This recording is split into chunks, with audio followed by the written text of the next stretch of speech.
প্রথমে একটা টমেটো, শসা, তারপরে খাস পাতা বা লেটিস পাতা বলে, আরবিতে বলে খাস।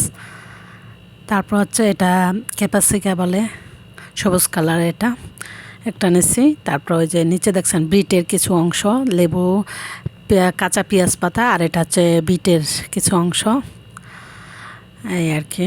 এটা দিয়ে এখন সালাদ তৈরি করব। সাথে আর যা যা থাকছে এই যে দেখছেন, এটা হচ্ছে জয়তুন, কালো জয়তুনটা, এটা দিব কয়েক পিস। আর এটা তো চিনে নেই, কিশমিশ বলে। আর এটা জয়তুন তেল।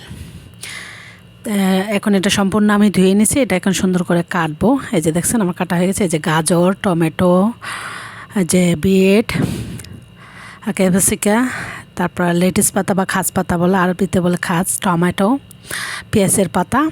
এই যে এখানে যে জয়তুন তেল নিছি, তারপরে জয়তুন, কালো জয়তুনটা নিছি, তারপরে এখানে কিশমিশ নিছি, আর একটু লবণ দিছি, আর লেবুর রস। এটা এখন ভালোভাবে মিশ্রণ করব।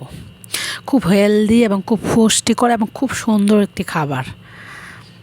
এটা দেখতে যেমন সুন্দর, এটা খাইতেও যেমন, স্কিনের জন্য এবং শরীরের জন্য খুবই ভালো। আমি রাতে খাবার খাই না, আমি এখন থেকে এটাই খাই আমার নিজের তৈরি করা অভিজ্ঞতা থেকে। খুব ভালো, সম্পূর্ণ ফাইবারযুক্ত খাবার এটা, এবং ভিটামিন সি যুক্ত, এই আর কি। এটা ভালো করে মিক্সড করব। মিক্সড করে তারপরে এটার সাথে যেটা করব, দুটা ডিম সিদ্ধ বসিয়ে দিয়েছি আপনাদের সাথে ওই মাঝে কথা বলতে বলতে। এই যে ডিম সিদ্ধ হয়ে গেছে আমার।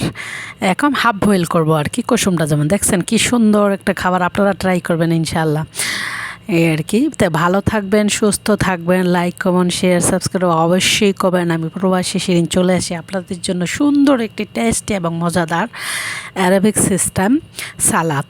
তো ভালো থাকবেন, সুস্থ থাকবেন। আবারও বলছি আসসালামু আলাইকুম এভরিওয়ান।